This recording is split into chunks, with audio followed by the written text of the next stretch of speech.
अस्सलामुअलैकुम जी नाजरीन। आज जड़ा लड़का जनाजा पढ़ा रहा ये अपने वालद का जनाजा पढ़ा रहा हाफिज़े कुरान। 9 जून नूं इहदे वालद नूं कोई बंदा कतल करके चले जांदा और ये बंदा जड़ा बेटा आ कहंदा कि घर वालियां नूं कि मेरे वालद की वसीयत सी कि मैं तैनूं हाफिज़े कुरान बनाया तो मेरा जनाजा तूं पढ़ाना।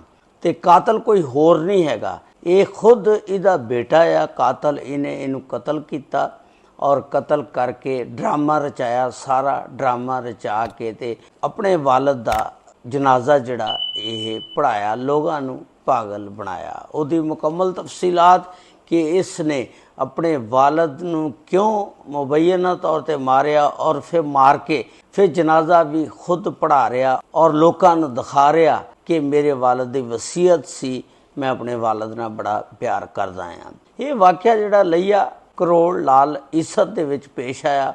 उत्थे एक फैमिली रहिंदी है, उस फैमिली के सरबराह का नाम है राणा मुख्तियार उर्फ नोशी।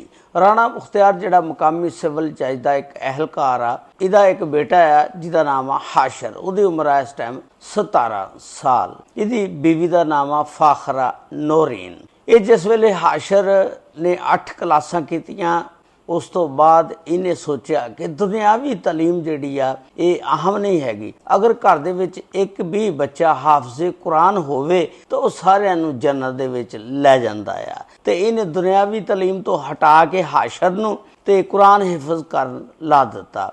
जिस वेले इन्हें कुरान हिफज कर लिया तो महल्ले दे विच फिर ये लोगों नूं कहंदा सी कि मेरा बेटा जिहड़ा हाफिज़ कुरान बन गया तो मेरी टेंशन खत्म हो गई, मेरा बेटा जवान हो गया, मेरे नाल रल गया आ। उस तो बाद ये जिस वेले घर आ जांदा आके महल्ले दे विच एक ना सजाद उर्फ सज्जी नामी आदमी रहिंदा है जिहदी उम्र को 35 साल दसी जा रही है।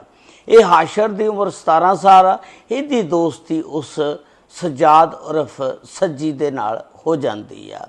ये जिहड़ा वालद आ इनू मना करदा कि पुत तेरी उम्र 17 साल आ, उहदी उम्र 35 साल आ, तू इहदे नाल ना बैठिया उठिया कर, उहदा करैक्टर ठीक नहीं, वह बदनाम बंदा आ ते तू एक हाफिज़े कुरान आ, कोई मेल जोल नहीं बनता तो उहदे नाल ना फिरिया कर, वो अवारा किस्म का लड़का आ। खैर ये जिहड़ा बेटा हाशर आ कहंदा ठीक आ अबू जिवें तुसीं कहो। एक दिन फिर देखदा कि इहदा अबू कि इहदा बेटा जिहड़ा हाशर आ 1 to 5 ते सजाद दे नाल बैठ के ते किते जा रहा। सजाद ते हाशर जदों इन्हां नूं दोनां नूं वेख लिया बैठिया होया ते जिस वेले हाशर वापस घर आंदा ते जिहड़ा इहदा वालद आ राणा मुख्तियार उर्फ नोशी इनू पकड़ लेंदा, अपने बेटे नूं मारदा कुटदा आ। तैनूं मना कीता सी कि सज्जी सजाद दे नाल तू नहीं जाना ते तू फिर गया। खैर इन्हें उदों मिन्नतां तरले कीते कि अबू इस दफ़ा तू मैनू माफ़ कर दे, उस तो बाद मैं इहदे नाल नहीं जावांगा, ना बैठांगा ना उठांगा। इस हाशर दे दस रहे ने सजाद और सज्जी दे नाल कोई गलत तलकात भी सी जिहदी वजह नाल ये उहनूं छोड़ नहीं सी सकदा। उस तो बाद ये जाके सजाद नूं दसदा, सजाद कहंदा कि देख ला हुण जिवें तू करना। खैर जो भी होया इन्हां ने कीता। हुण बेटे ने सोचा कि मैं अपने अबू दा ही मक्कू ठप्पदा, ये मैनू उहदे तो मना करदा आ।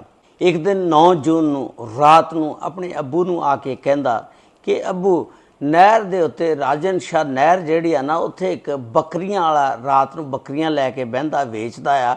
आंदे जांदे राहगीर उन्हां बकरियां नूं वेखदे ने और मुੱਲ लै लैंदे ने। तुसीं भी मैनूं कहंदे सी कि मैं तुहानूं एक बकरा लैके देवांगा ते मैं चाहना कि तुसीं भी सानूं कोई बकरा एक लैके दे दिओ, असीं हुणे तो पालना शुरू कर दईए। उस तो बाद यह लैके अपने अबू नूं रात नूं 9 बजे मोटरसाइकिल ते राजन शाह नहर आ उत्थे लैके चला जांदा।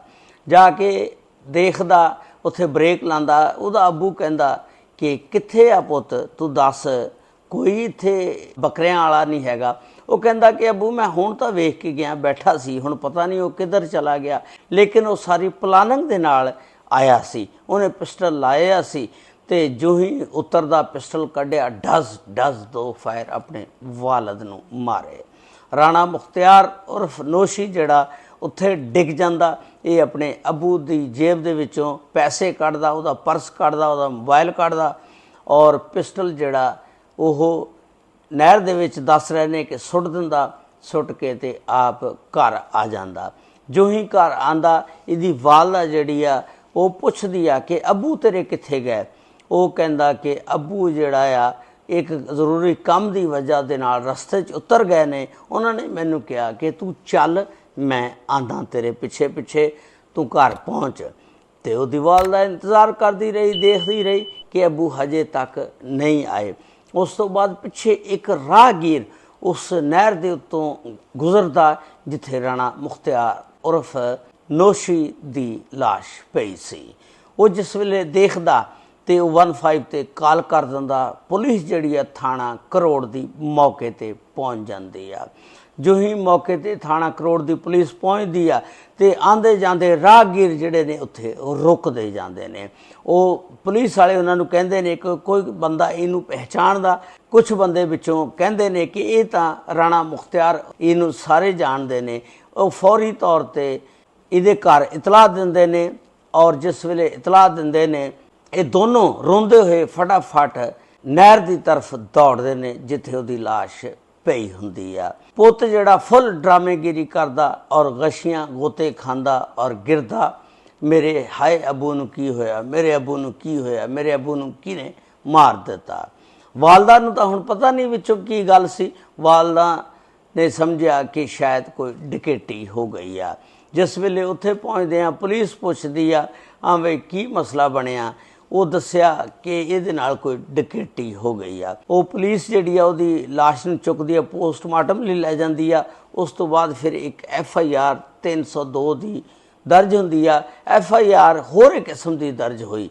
उहदे विच FIR दे विच माँ ने लिखाया कि असी मियाँ बीवी दोनों 9:15 बजे इत्थों गुजर रहे सी, कोई डाकू आए ने नामलूम अफराद 2 बंदे, और उन्होंने आके साडे नाल मज़ामत की और मेरे शौहर कोलों पैसे पूसे खो लए और उन्होंने फैर मार के चले गए। उस तो बाद पुलिस ने उहदी लाश नूं राणा मुख्तियार दी नूं वरसा दे हवाले कर दिता। जिस वेले कफन दफन का टाइम आया, बेटा कहंदा कि वालद दा जनाजा मैं पढ़ाना आ, क्योंकि वालद ने मैनू कहा सी मेरा जनाजा तू पढ़ाई। तो ये फिर बदबख्त बेटा जिहड़ा जिन्हें दुनिया दे विच ही अपनी जन्नत नूं उजाड़ दिता और दोज़ख दे विच जगह बना ली, अपने बाप नूं कतल करके तो फिर खुद ही उहदा जनाजा पढ़ाया। लोगों दियां अखां दे विच घटा पाया कि लोग कहण बल्ले बल्ले जी हाफिज़े कुरान आ बेटा, तो वालदा खुद जनाजा पढ़ा रहा। तो जनाजा पढ़ा के जिस वेले कफन दफन का काम मुकम्मल होया, पुलिस ने फिर अपनी तहकीकात का आगाज़ किया। पुलिस ने बेटे नूं पुछया हाँ भी किस तरह होया की होया, तो बेटे ने दस्सिया जी वो एक बकरियां वाला बैठा सी ते असीं वो बकरियां देखण गए सी ते उत्थे डकैत पै गए जी, वो डकैतां ने मेरे वालद नूं मार दिता। पुलिस फिर इनू थाने लै जांदी है, ले जा के जिस वेले अपने रवायती अंदाज दे विच पुछदी आ तो फिर यह सारा कुछ सच सच उगल दिंदा और इन्हें सारा कुछ दस दिता, इकबाले जुर्म कर लिया। इस तरह फिर इस बंदे नूं गिरफ्तार कर लिया और पुलिस हुण सज्जी दे मगर भी पई आ, उन्होंने भी फड़ रही है कि उहदा इहदे विच किन्ना हाथ था। आया सोशल मीडिया दीयां खबरां दे मुताबिक कि हो सकदा कि सज्जी ने इनू पिस्टल वगैरह दिता होवे।